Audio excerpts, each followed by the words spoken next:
Herbe.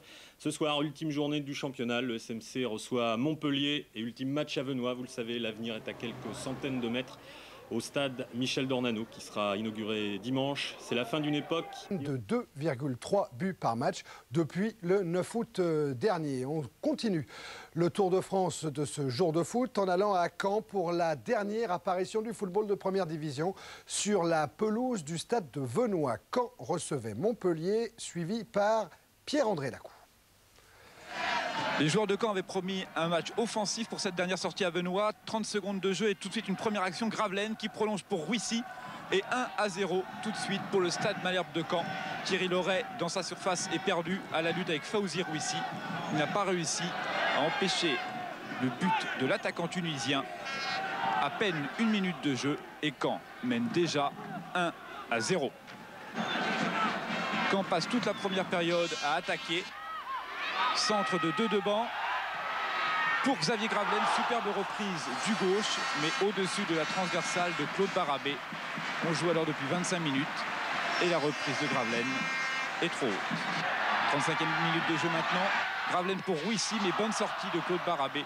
Et une nouvelle fois, Caen n'arrive pas à marquer malgré le très bon service de Xavier Gravelaine pour le pied gauche de Fawzi Rouissy.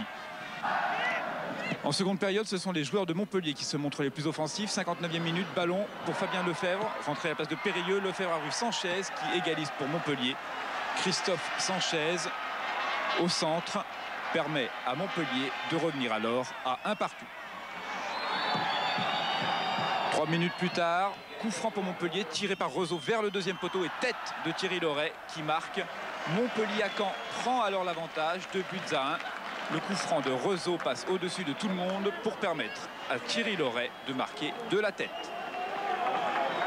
Caen essaie bien de réagir, mais interception des joueurs de Montpellier et ballon pour Delay qui joue avec Sanchez sur le côté gauche. Sanchez évite Dubosc et lobe Montagnier. 3-1 alors pour l'équipe de Montpellier. Christophe Sanchez, vainqueur de son duel et qui marque ainsi son deuxième but de la soirée à 3 minutes de la fin de la rencontre. On s'imagine alors que c'est terminé. Un dernier coup franc pour Fawzi Rouissy au point de pénalty.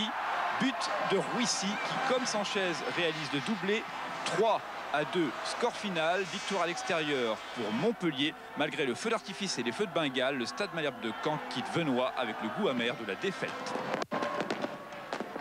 Caen se prépare à intégrer son tout nouveau stade Michel Dornano qu'on suivra dimanche d'ailleurs. Je vous ai dit qu'on avait PSG Laval en direct sur Canal à partir de 20h25, demi-finale de la Coupe de France. Et à la mi-temps de ce PSG Laval, nous vous proposerons un large résumé du match qui va inaugurer le nouveau stade Dornano à Caen. 4 victoires à l'extérieur, 4 victoires à domicile, 5 victoires à l'extérieur et un seul résultat nul.